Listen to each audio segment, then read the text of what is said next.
All right, so we're still going to be working with equations, but in these equations, you are going to have a variable on both sides of the equation, okay?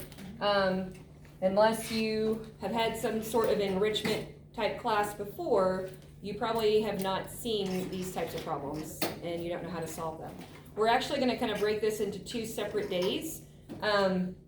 So the next time that I see you on Monday, we're going to be solving equations that have variables on both sides, and we're going to talk about equations that don't just have one solution, okay? But not today.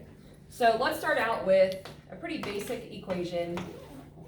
7n minus 5 equals 10n plus 13.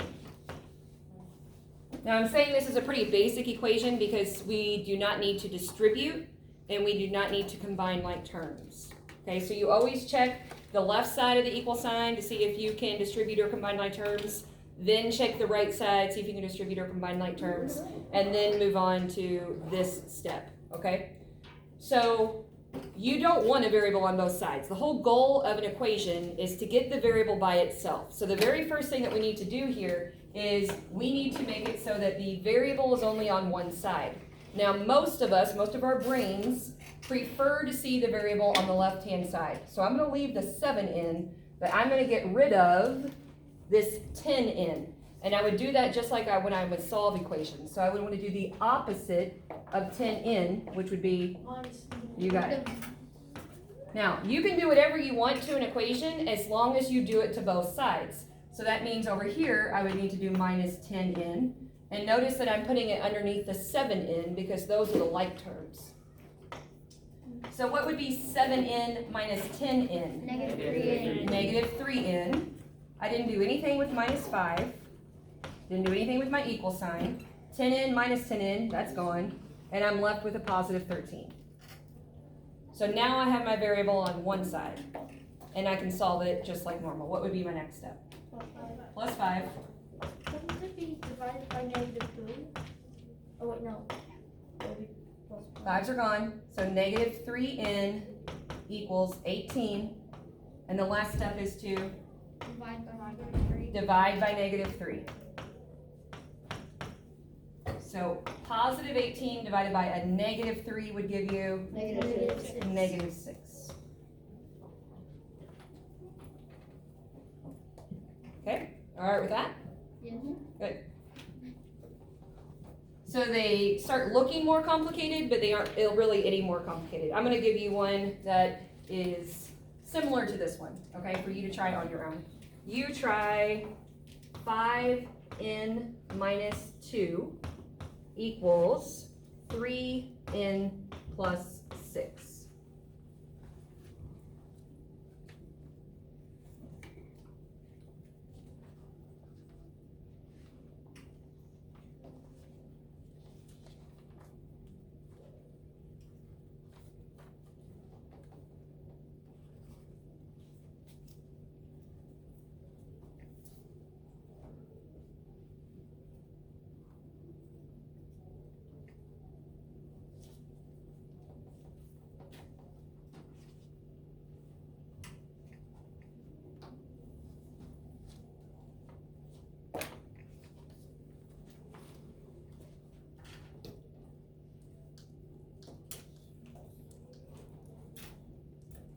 All right, let's hear some answers out there. Anyone want to share? Gabe? N equals 4. 4? 4. All right. 4. 4? 4. Anyone else get anything different? Well, I hope it's 4 then. Mine. All right, so first step should have been to get rid of this positive 3n by subtracting 3n. So that's going to leave me 5n minus 3n, 2n minus 2 equals 6. So check to see if you did that right. Then add your 2. 2n equals 8. Divide by 2. This looks great. N equals 4. Great job.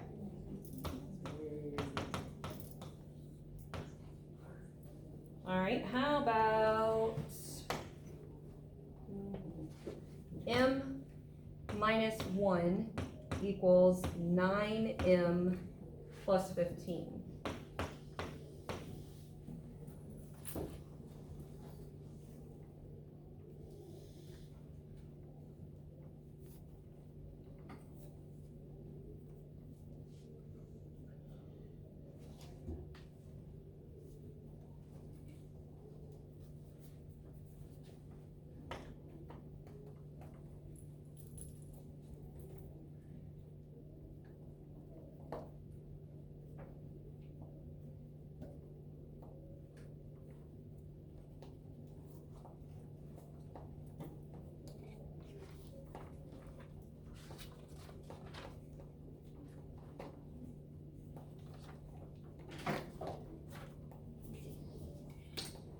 Anyone want to give me answers? Negative 2. Negative 2? Yeah. Okay. Negative 2. I got negative. Negative 8? Any Oh, others? wait, no. Wait, it isn't. Oh, Negative 2. Parker? I got negative 2 as well. Okay. Alright, so first thing should have been to subtract this 9m. Now, we have m minus 9m. Remember, this is a positive 1 right here. So 1 minus 9 is negative 8m. Minus 1 equals 15. And then from here, people should be all right. Plus 1. So negative 8m equals 16. And then divide by negative 8.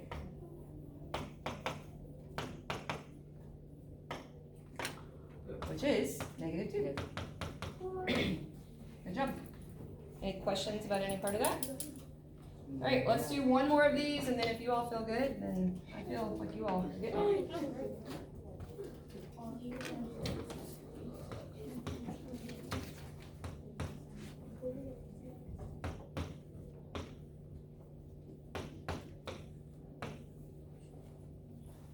Six minus 5c equals negative 38 plus 6c. Hey, that's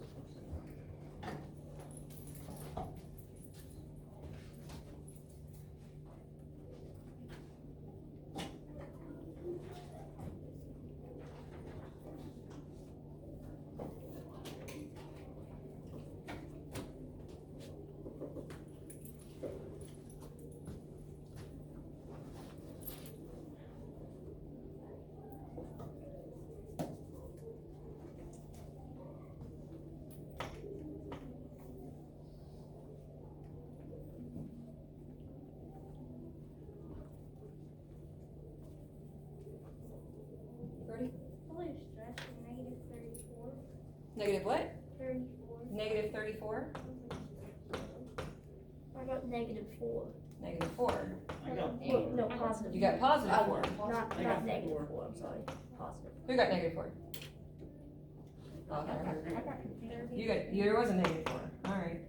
What else we got? Anything? Wait. I'm almost done. Okay.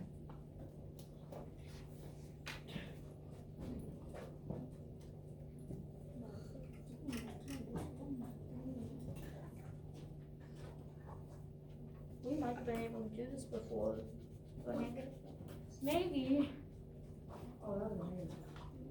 I was thinking I had the more complicated ones on this too, but I forgot that I broke it up. So, just it's fine.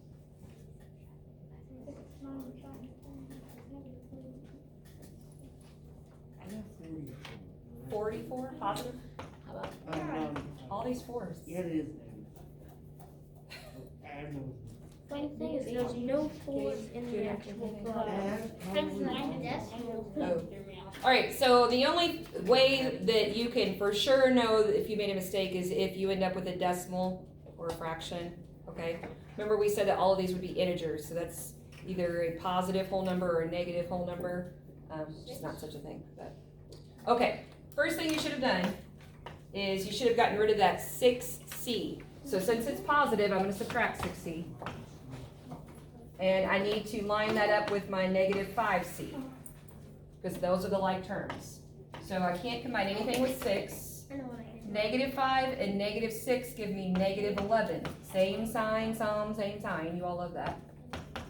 and then negative 38, and this is gone. So check to see if you had that step. Next step is to get rid of this 6. Positive 6, so I'm gonna subtract 6. So that's gone.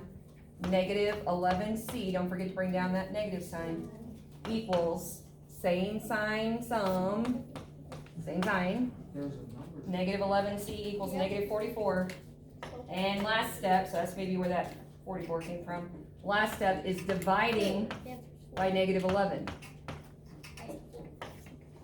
Make sure you're dividing by a negative 11. So c equals 2 negatives make a positive 4. Yes. Okay, so question is, they're all gonna be similar to these types of problems. I'm not gonna do distributive or combining like terms today. We'll do that on Monday. Do you wanna do more examples of these, or do you feel okay? Okay. All right, so you know that if, while you're working, if you have a question, you can come and ask me, right? Yes. Okay. When you're putting your answer in